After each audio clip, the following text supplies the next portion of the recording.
नमस्कार। आपका स्वागत है आज 5 जनवरी 2026 की मायावती जी से जुड़ी 10 बड़ी खबरों में। अगर आप लोग भी चाहते हैं कि मायावती जी देश की अगली प्रधानमंत्री बने तो चैनल को सब्सक्राइब कर लें। आज बहुजन समाज पार्टी की राष्ट्रीय अध्यक्ष और उत्तर प्रदेश की पूर्व मुख्यमंत्री आदरणीय बहन कुमारी मायावती जी को लेकर राजनीतिक गलियारों में काफी हलचल है। साल 2026 की शुरुआत के साथ ही बसपा ने अपनी चुनावी और संगठनिक गतिविधियों को तेज कर दिया है। आइए विस्तार से जानते हैं आज की पहली बड़ी खबर। खबर 1, जन्मदिन की भव्य तैयारियां। आगामी 15 जनवरी 2026 को बहन जी अपना 70वां जन्मदिन मनाने जा रही हैं। बसपा इस ऐतिहासिक दिन को जन कल्याणकारी दिवस के रूप में मनाती है। आज लखनऊ स्थित प्रदेश कार्यालय से यह पुख्ता जानकारी मिली है कि इस बार का जन्मदिन बेहद खास और विशाल होगा। देश भर के कार्यकर्ताओं ने अभी से अपने अपने राज्यों में तैयारियां युद्ध स्तर पर शुरू कर दी हैं।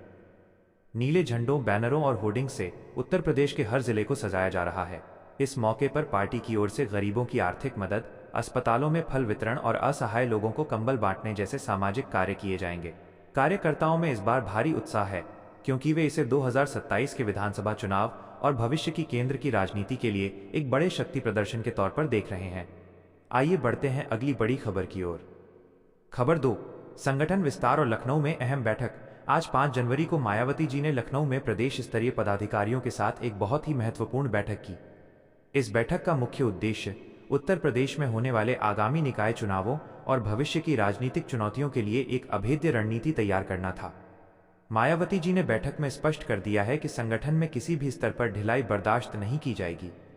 उन्होंने जिला और बूथ स्तर तक की कमेटियों को फिर से सक्रिय और पुनर्गठित करने के सख्त निर्देश दिए हैं। उनका मानना है कि जब तक जमीनी स्तर का कार्यकर्ता मजबूत नहीं होगा तब तक बड़ी चुनावी जीत हासिल करना संभव नहीं है। आइए बढ़ते हैं अगली बड़ी खबर की ओर। खबर 3, युवाओं पर फोकस और आकाश आनंद की भूमिका। आज की बैठक में एक और बड़ी और सकारात्मक बात निकलकर सामने आई। बहन जी ने अपने उस संकल्प को फिर से दोहराया है जिसमें उन्होंने बसपा की हर कमेटी में 50% युवाओं को शामिल करने की बात कही थी। उन्होंने साफ तौर पर निर्देश दिए हैं कि पार्टी के उज्जवल भविष्य के लिए नए खून और पढ़े लिखे नौजवानों को नेतृत्व की भूमिका में आगे लाना होगा। इसी क्रम में उन्होंने नेशनल कोऑर्डिनेटर आकाश आनंद की भूमिका को और अधिक विस्तार देने के स्पष्ट संकेत दिए हैं। युवाओं के बीच आकाश आनंद की बढ़ती लोकप्रियता और उनकी आक्रामक शैली को देखते हुए उन्हें कई राज्यों की बड़ी जिम्मेदारियां सौंपी जा रही हैं। आइए बढ़ते हैं अगली बड़ी खबर की ओर।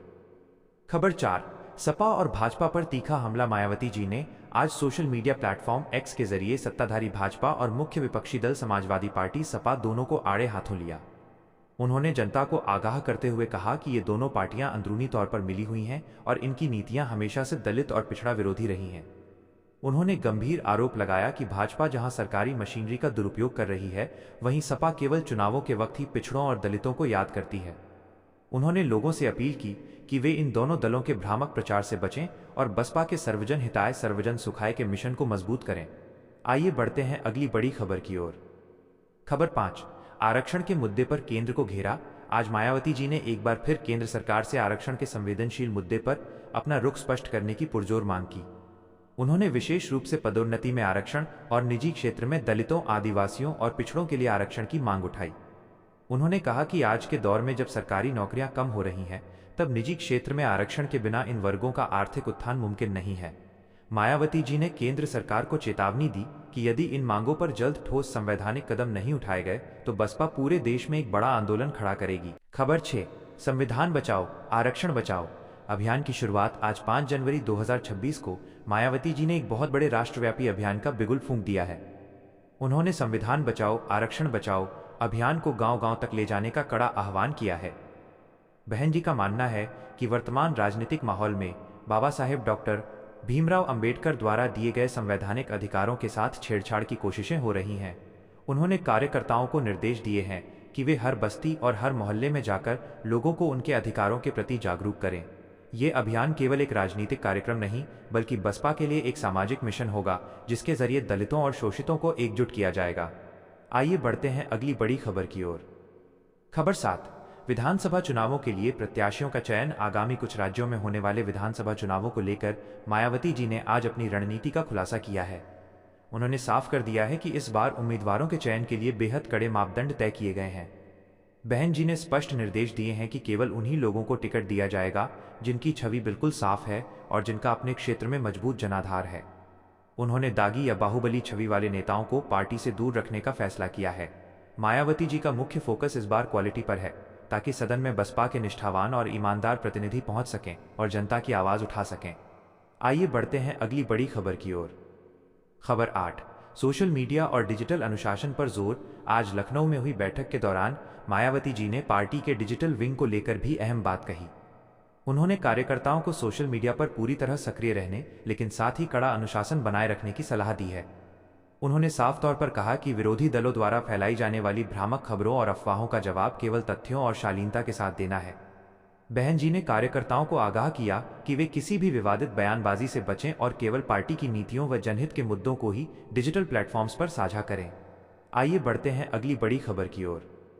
खबर 9, उत्तर प्रदेश की कानून व्यवस्था पर चिंता। आज मायावती जी ने उत्तर प्रदेश की वर्तमान कानून व्यवस्था को लेकर सरकार को जमकर घेरा है। उन्होंने प्रदेश में दलितों, महिलाओं और अल्पसंख्यकों के खिलाफ बढ़ते अपराधों के आंकड़ों का जिक्र करते हुए गहरा दुख व्यक्त किया। बहन जी ने कहा कि सरकार केवल विज्ञापनों में कानून व्यवस्था का दम भरती है, जबकि हकीकत में गरीब और असहाय लोग आज भी असुरक्षित महसूस कर रहे हैं। उन्होंने मांग की है कि पीड़ित परिवारों को त्वरित न्याय मिले और अपराधियों को राजनीतिक संरक्षण देने के बजाय कड़ी से कड़ी सजा दी जाए। उन्होंने चेतावनी दी कि यदि हालात नहीं सुधरे तो बसपा सड़कों पर उतरकर जनता के लिए न्याय की लड़ाई लड़ेगी। आइए बढ़ते हैं अगली बड़ी खबर की ओर। खबर 10, गठबंधन पर अंतिम स्टैंड - एकला चलो। आज की सबसे बड़ी खबर बसपा के राजनीतिक भविष्य को लेकर है। मायावती जी ने एक बार फिर सभी अटकलों पर विराम लगाते हुए अपना स्टैंड साफ कर दिया है। उन्होंने स्पष्ट किया कि बसपा किसी भी बड़े गठबंधन या किसी भी क्षेत्रीय दल के साथ हाथ मिलाने के बजाय एकला चलो की नीति पर ही कायम रहेगी। बहन जी का तर्क है कि गठबंधन करने से पार्टी का वोट बैंक तो ट्रांसफर हो जाता है, लेकिन दूसरी पार्टियों का वोट बसपा को नहीं मिल पाता, जिससे पार्टी को नुकसान होता है। इसलिए बसपा अपने दम पर चुनाव लड़ेगी और अपने ही कार्यकर्ताओं की मेहनत से सत्ता तक पहुंचेगी। Closing script. तो दोस्तों, ये थी आज 5 जनवरी 2026 की आदरणीय बहन कुमारी मायावती जी से जुड़ी 10 बड़ी और महत्वपूर्ण खबरें। दोस्तों, ये चैनल पूरी तरह से आपके लिए समर्पित है और यहाँ आपको मायावती जी और बहुजन समाज से जुड़ी हर छोटी बड़ी खबर सबसे पहले देखने को मिलती है। याद रखिए, इस चैनल पर हर रोज ठीक सुबह 11 बजे बहन जी से जुड़ी ताज़ा खबरें और अपडेट्स प्रसारित किए जाते हैं। इसलिए अगर आप चाहते हैं कि बहन जी का मिशन आगे बढ़े और वे देश की अगली प्रधानमंत्री बने, तो इस वीडियो को ज़्यादा से ज़्यादा लाइक करें, अपने दोस्तों के साथ शेयर करें और हमारे चैनल को सब्सक्राइब करना बिल्कुल न भूलें।